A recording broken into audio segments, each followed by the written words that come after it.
video is not intended to create any sort of panic or alarm. I'm not trying to scare anyone. I'm just sharing what I'm doing for my family. It was important to me not to go out and buy things in abundance, to buy a bunch of extra things, to buy things that I wouldn't ordinarily be purchasing just because there's this state of panic in the country.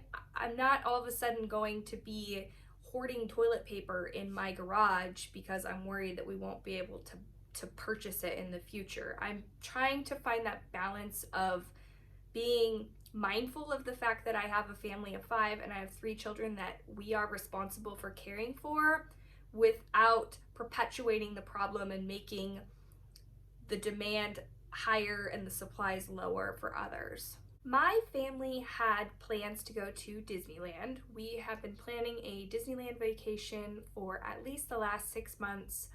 We were going to go during spring break and stay for a week. Yesterday, we were notified that Disneyland will be closed through the end of the month, which means that we're not able to go and we're going to have to rebook our vacation. The video that was going to go up today was a grocery haul showing how to prepare for vacation. It was talking all about how to use up any excess items in your house, not to purchase anything extra, to go through anything that was going to expire, and to have as minimal of a grocery haul as possible. I had done that. I had tried not to buy very much produce. I was using meats from our freezer, and now I have to kind of regroup and figure out what we're going to do now that not only are we not going on vacation, my children are no longer able to go to school. So I'm going to be responsible for providing all of their meals, which I do that anyway, but because we were going on vacation, I didn't have any lunch items in my house. I didn't have things for dinner. So I'm going to show you the items that I purchased with the intent that at least myself and my children are going to try to stay home as much as possible over the next couple of weeks. There are 4 things that I'm implementing with my family that I want us to start doing until some of the buzz of this fades away and there's less overwhelming concern in society that this is going to spread like wildfire. The first thing that we're doing is when we get home and we have been outside the house, we're changing our clothes. So when my husband gets home from work, I will have him immediately change his clothes, put his clothes that he was wearing into the washing machine.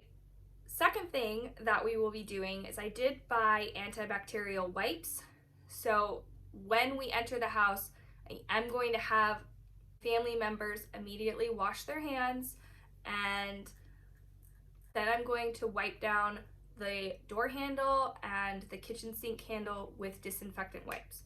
Maybe this is overkill, maybe this isn't something that you think would be necessary in your home, but this is what I'm doing. So the third thing that we will be doing is being more conscientious about the amount of water that we're consuming.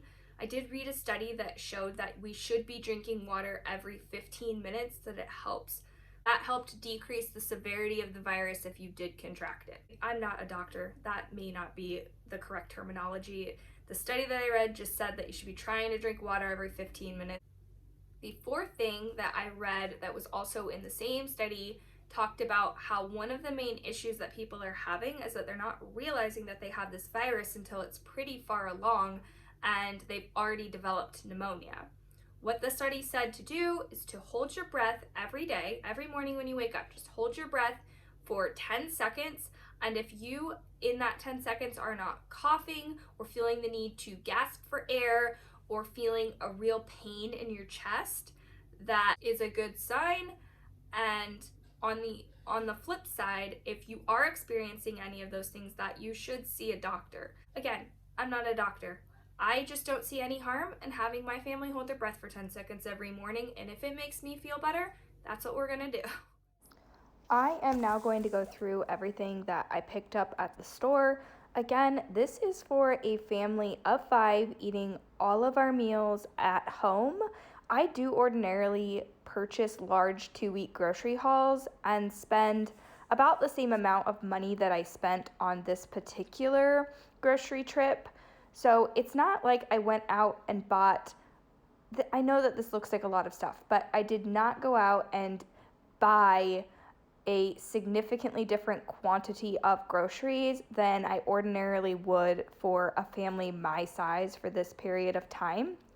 I also was trying to keep in mind that my kids are going to be out of school and primarily at home. And with 3 boys, when they are at home and they are bored, they typically eat a lot more, or at least they try to eat a lot more snacks. So I tried to keep that in mind when I was there as well.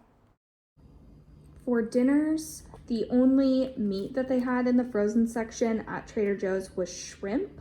So I picked up 2 bags of shrimp, 2 things of potatoes, 2 onions, some frozen vegetables, a thing of ribs, 5 packages of ground turkey, 3 packages of chicken. These penne pasta dishes, these are in the frozen food section, and I mixed them with this sweet Italian sausage. So 1 of this bag of pasta and then 1 of these sausage chopped up will be a dinner for my family. We have rice. This was the only rice that they had in either store. So rice is something that was gone. They had absolutely no dried beans at all. I got 2 of these Asian inspired chickens from Trader Joe's, and I will serve 1 of these bags with 1 fried rice. There were pot stickers. I picked up 2 bags of pot stickers. A dinner for us will be 1 thing of pot stickers with some rice. I picked up 2 bags of mozzarella cheese and 3 things of pepperoni to make homemade pizzas. They didn't have any bread flour. The only flour that they had was all-purpose flour, and it was really limited. So I grabbed 1 all-purpose flour to make pizza doughs and homemade breads. And then I also picked up 2 of these prepared frozen food meals. And then these mini beef tacos. The only pasta that I could find was this at either grocery store. So pasta is another thing that there's a real shortage of. I picked up 3 bags of pasta, 2 things of meatballs. This was the last 2 things of prepared meatballs that they had at Trader Joe's. And I picked up 3 things of sauce. This was the only sauce that was available. I also picked up 3 cans of refried beans, some cheddar cheese, and some tortillas so that we could make bean and cheese burritos. For breakfast items, I picked up 2 boxes of cereal, 1 thing of pancake mix. There was only a couple boxes of pancake mix left at my Kroger. I picked up a bag of flour at Trader Joe's to make pancakes. This is not going to be enough. This will only make a couple of breakfasts, so I picked up an extra thing of pancake mix, or excuse me, of flour in case we want to make more pancakes.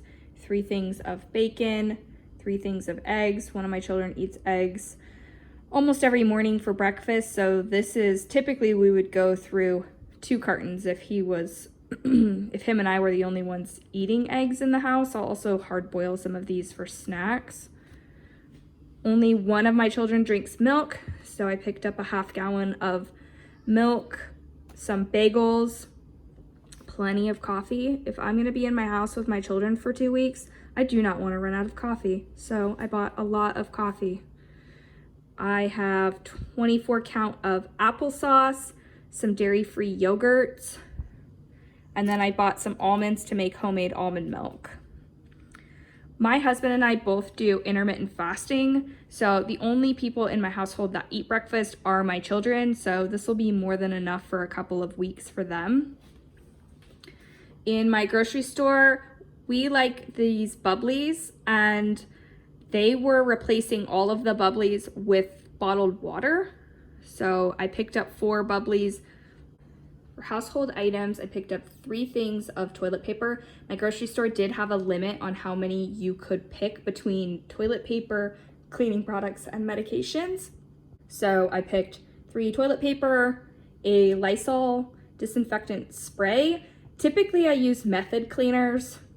I don't know that this disinfects any better than Method, maybe a little bit more high powered. Again, I have no idea if there's any validity to that statement. That's just my thought process. Diapers are very hard to find right now, and we have one child that's still in diapers at night. I couldn't even find the diapers that we use at the store or on Amazon. I did order a pack of diapers on Amazon in a different brand, but they won't be here for a while. So I picked up this thing of pull-ups in the meantime. Ironically enough, they have Mickey Mouse on them. I am almost out of children's Tylenol, and apparently it's really hard to come by. So I grabbed that. And then I grabbed one thing of Lysol wipe, thing of toilet cleaning wands. There's some garbage bags down there. And then one of my children has not been feeling well. He was throwing up yesterday, which I'm aware is not a symptom of this virus. It's just poor timing that he's throwing up. So I picked up some Pedialyte. I will mention that I also bought a thing of paper towels, and someone stole them out of my grocery cart. So I have my receipt. I looked, I paid for them. After I bought my groceries, I got into the coffee line, went and ordered a coffee, and when I got to my car, there weren't any paper towels still in my cart. So I walked back into the store to see if maybe I had dropped them, and the lady at the customer service desk told me that that's been happening, that people have been stealing items out of other people's carts and that somebody probably stole it. So that's unfortunate and a little unnerving that people are to the point where they feel like they have to steal paper towel out of a mom's shopping cart. Yeah. When I was in the toilet paper aisle, there was another clerk. I had walked away to grab these Lysol wipes, and she told me not to walk away from my cart because I had toilet paper in it, that people would steal it out of my basket. And at the time, I just kind of laughed, thinking that she was joking. And then she assured me that she was dead serious, that people were stealing things out of the cart.